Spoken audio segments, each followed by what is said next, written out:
Soumya Srivastava. Welcome back to our channel College Tutor Law. Finally, we are coming to that subject which is very important, that is the law of intellectual property right. Intellectual property right is a major subject and we have to study very thoroughly. And in every exam, whether it is a competitive or academic exam, it must come questions.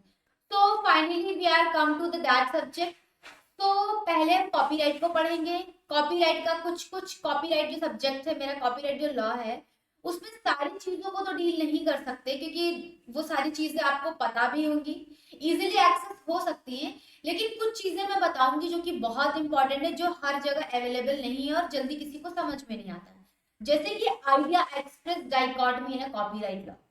तो copyright law में जो एक idea express dichotomy जैसा एक magazine जो कह सकते हैं या सेंटेंस कह सकते हैं या एक टॉपिक कह सकते हैं जो दिया है, जो कि बहुत इंपॉर्टेंट है। समटाइम्स होता क्या है कि कभी कभी क्वेश्चन पे फुल मार्क्स भी आ सकते हैं और हाफ मार्क्स भी आते हैं, और फुल मार्क्स और हाफ मार्क्स की बात ही नहीं है।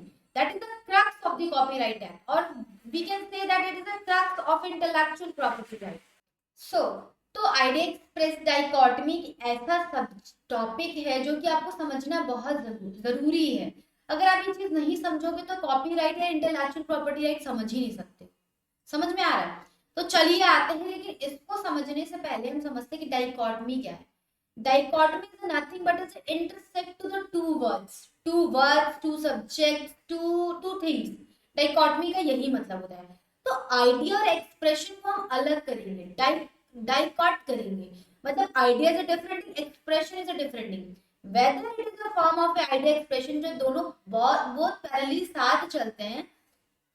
Apart from that, but intellectual property right में जब आप कॉपीराइट पढ़ रहे हो तो आइडिया को अलग पढ़ोगे, एक्सप्रेशन को अलग पढ़ोगे।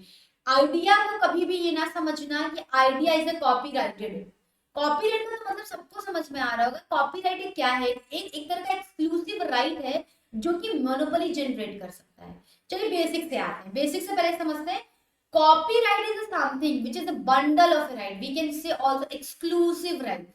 मतलब we have a right to possess, right to inherit, right to restrain, right to generate monopoly, right to restrain somebody to touch, don't touch these things, don't use these things. We have a what? We have exclusive right.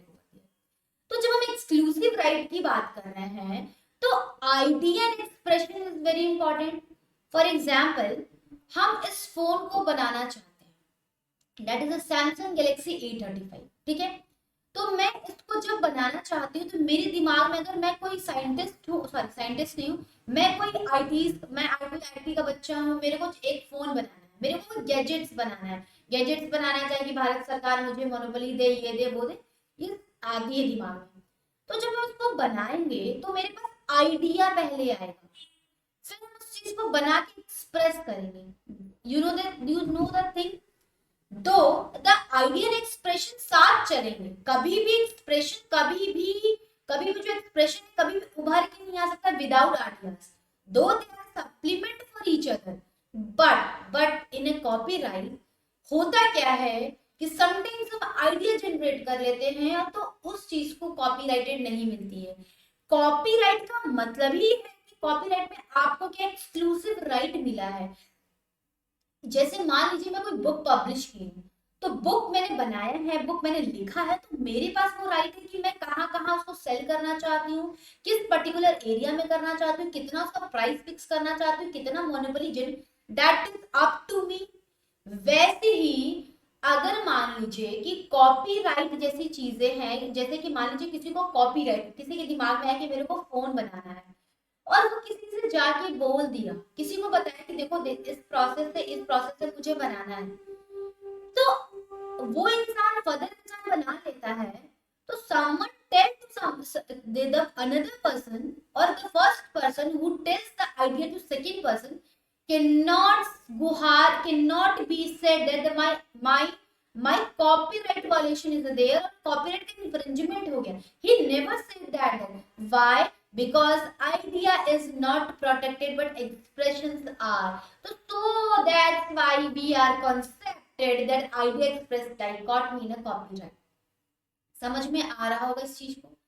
फिर आते हैं एक चीज और कि ऐसा क्यों है। देखिए मैं पीपीटी में हर चीज नहीं लिख सकती हूँ, I have a knowledge, I have some concept clarity, so I can say it, ठीक है, बट मैं हर चीज पीपीटी में नहीं, वो चीज आपको सुन के पॉइंट नोट करना है, ठीक है। कॉपीराइट में इस पीपीटी में सिर्फ केस लॉज है, केस लॉज से मैं समझाऊंगी, बट बाकी जो चीजें ओरली में वर्बली जो बोल रही हूँ, यू कैन राइट इट और mention it in your notebook, ठीक है। फिर आते हैं कि why this object behind the idea express dichotomy. See, अगर मान लीजिए कि हम आइडिया पे हम कॉपीराइट देने लगे, क्या कोई रूम बचेगा फर्दर इनोवेशन होने का। कॉपीराइट में हम क्यों एक इंसान को इतनी राइट देते हैं ताकि वो इंसान जैसे चाहे वैसे कर सकता है। Although we have a competitive right, competitive law, वो थोड़ा बहुत ज्यादा एक्सट्रीम में चली जा रही हूँ। Competitive law is something very different thing, लेकिन कॉम्पिटिटिव लॉ भी एक होता है जहां भी आप, ऐसा नहीं है कि जिस इंसान ने कुछ बनाया उसको फुल राइट है कि वो पब्लिश ही ना करे, वो कुछ ऐसा कर। अब जैसे कोविशील्ड है, कोवैक्सीन है, उसको जिसने बनाया, क्या उसने उसको पब्लिक नहीं किया। उस though we have a right, though we that person have a right, exclusive right over there, but ऐसा नहीं है कि वो जब चाहे तब वो पब्लिक करे, जब करे वो वापस ले, ऐसा नहीं, क्योंकि हमारे पास एक कॉम्पिटिटिव लॉ भी है। कॉम्पिटिटिव लॉ क्या कहते हैं, मार्केट रेगुलेट करता है कि कोई भी चीज अगर मार्केट में आई है तो उसकी ऐसा मत करो कि कोई डोर ना बचे फर्दर इनोवेशन होने के लिए। मान लीजिए कि अगर कोवैक्सीन है, कोविशील्ड है, उसका हमने केमिकल देखा, कंपाउंड देखा कि वो किस चीज से बना है, अगर किसी ने बनाया उसको एकदम रिस्ट्रेन कर ले कि नहीं, इसको हम किसी और को अधिकार ही नहीं देंगे कि वो किस चीज से बना है ताकि दूसरा ना बनाए, तो इस तरह से अगर हम करेंगे तो कॉम्पिटिटिव आ जाएगा और फर्दर इनोवेशन होना बंद हो जाएगा। That is a major object behind, ये आपको कोई भी नहीं बताएगा, मैं बहुत ही पॉइंट पे ले जाके आपको समझा रही हूँ। That is a my gather knowledge of several books आते हैं, ठीक है। तो समझो इस चीज को कि अगर ऐसा होगा तो फिर कोई कंपटीशन नहीं, कोई अगर मान लीजिए कि कोई मैं मोबाइल बनाए, मोबाइल में जो भी फीचर्स है, जो भी क्वालिटीज है, जो भी है, अगर मैं इसको एकदम ऐसा बना दूं, ऐसा कर दूं कि कोई इसका प्रोसेस ना जान पाए, कोई इसकी इसकी चीजें की टेक ही ना जान पाए, तो फर्दर इनोवेशन ही नहीं होगा ना, बंद हो जाएगा। तो इसलिए कॉम्पिटिटिव लॉ भी हमारा जनरेट करता है। समझो लॉ इस तरह से नहीं होता है, एक जहां एब्सोल्यूट राइट देता है तो वहीं एक रिस्ट्रेन करने के लिए भी आ जाता है। तो कॉपीराइट के साथ कॉम्पिटिटिव लॉ भी है, ठीक है, तो कॉम्पिटिटिव लॉ करता है। लेकिन बात यहाँ पे आइडिया एक्सप्रेस डाइकोटमी की हम कर रहे हैं, ये थोड़ा नॉलेज एक्सट्रीम था, आप उसको समझ सकते हो। होता क्या है कि मान लीजिए कि किसी ने आइडिया दिया कि मेरे को ये करना है, वो इंसान एग्जीक्यूट नहीं कर पाया, फर्दर दूसरा वाला कर लिया, तो अब वो इंसान के पास कैपेसिटी नहीं है कि आइडिया को एक्सप्रेस करे। तो समटाइम अगर आप इस चीज पे बंदोबस्त, इस पे हम वो लगा देंगे तो इस तरह से कॉम्पिटिटिव क्रिएट हो जाएगा मार्केट में, इनोवेशन ही नहीं हो पाएगा। कॉपीराइट में हम मोनोपोली किसी को दे रहे हैं, बंडल ऑफ राइट दे रहे हैं, उसका सिर्फ उसका ही फायदा नहीं है, इससे हमारे देश का भी भला हो रहा है, इनोवेशन हो रहा है, हमारी इंडिया को रिप्रेजेंट डिफरेंट तरीके से किया जा रहा है। मान लीजिए कि हमारे कंट्री में कुछ इनोवेट हुआ है तो we are sign off that product called Indians, समझ में आ रहा है। तो इसी तरह से हम उसको बंडल ऑफ राइट भी देते हैं और कॉम्पिटिटिव भी लाते हैं, दोनों चीजें बैलेंस करते हैं, ठीक है। तो idea is a different thing, expression is a different thing. Idea को हम प्रोटेक्ट नहीं किए हैं, कॉपीराइट में एक्सप्रेशन को किए हैं। मेरे दिमाग में आया कि मैं एक ऐसा घर बनाऊंगा, ऐसा घर बनाऊंगा जो लिफ्ट की तरह वर्क करे, ऊपर नीचे, तो ये मेरे दिमाग में आया, मैं क्या दिमाग लगा रही हूँ। अब मैं ऐसा नहीं कि सामने वाले को बता रही हूँ, वो मैं सामने वाले को बता दी, सामने वाले ने जाकर उसको एग्जीक्यूट कर दिया, तो हम उसको कहे कि ये मेरा आइडिया है। कैसे, एक्सप्रेशन में तो कुछ चीजें डिफरेंट होंगी। तो आइडिया पे हम प्रोटेक्शन को वो नहीं लगा सकते, रिस्ट्रेन नहीं लगा सकते, और हम कॉपीराइट नहीं दे सकते। आप आइडिया के लिए जाके फाइल नहीं करते हो कि नहीं मेरा ये आइडिया है, कोई अदर ना चुने, ऐसा तो नहीं होता है ना। ये चीज पेटेंट में होता है, पेटेंट में अगर कोई चीज बनाना चाहता है तो उसके लिए वो एप्लीकेशन फाइल करता है 12 महीने तक, वो चीज अलग है। लेकिन यहाँ पे सिर्फ आप इतना समझिए कि idea expression they are two different. Copyright protects expression of a idea, not the idea itself. Idea, themes, plots, concept remain free for everyone. Expressions like writing dialogues, ये इतना मैंने समझा दिया तो ये आपके लिए कुछ भी नहीं है। अब आते हैं मेन मुद्दे की बात पे, जो है इंपॉर्टेंट केस जैसे आरजे आनंद वर्सेस डिलक्स फिल्म। ये इतना इंपॉर्टेंट है, ये इतना इंपॉर्टेंट है कि डायरेक्ट क्वेश्चन पूछ देता है कॉपीराइट में कि ये कौन सा केस है, किस डॉक्ट्रिन से, किस मैगजीन से, किस सब्जेक्ट से, किससे रिलेट कर रहा है। ये इसका फेमस केस है, आइडिया एक्सप्रेस वेलकॉट। इस केस में क्या हुआ, मैं पीपीटी नहीं रीड करूंगी। इस केस में हुआ क्या था कि एक इंसान था, राजा आरजी आनंद था। दैट इज वेरी कह सकते हैं पोएट टाइप का था। उन्होंने एक प्ले किया था कहीं पे, ठीक है, प्ले जहां तक मुझे पता है उन्होंने एक प्ले किया था। पर फर्दर क्या, उन्होंने किसी ने उनका आइडिया देके एक डिलक्स फिल्म बना दिया, एक मूवी बना दिया। तो play and movie is very different thing.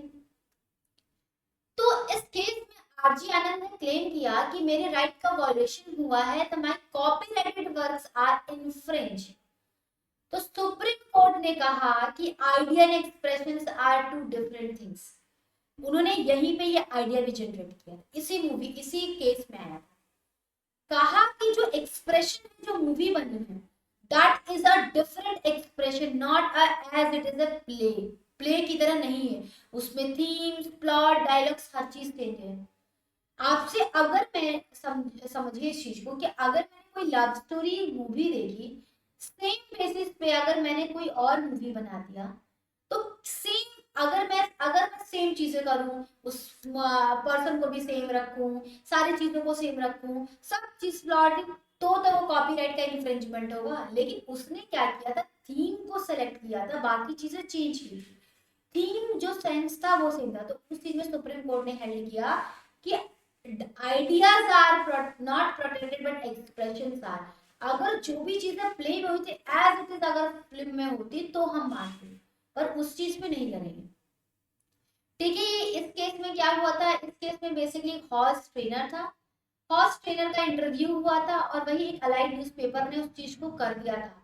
तो फिर उसमें डॉग ने कहा चौकी शेयर्ड एज आइडियाज, तो उसने कहा कि नहीं ये तो मेरा आइडिया था, दैट इज आर कॉपीराइटेड, ये मेरी चीजें थी। कैसे, तो एक्सप्रेशन पे नहीं है प्रोटेक्टेड, एक्सप्रेशन पे प्रोटेक्शन है, उस पे नहीं, आइडियाज पे नहीं है। ठीक है, ये सब चीजें थी, थीम्स लाइक कॉन्फ्लिक्ट आइडिया, ये सब बेकर्स वर्सेस सेल्डन की book describing the accounting method system. इस केस में क्या हुआ था, बेकर्स वर्सेस सेल्डन केस एक बहुत फेमस केस है, ये भी बहुत फेमस केस है, इसको अच्छे से देखिएगा। ठीक है, सेल्डन और बेकर्स के केस में क्या था कि बेकर्स एक न्यू मेथड बनाते हैं बुक कीपिंग का।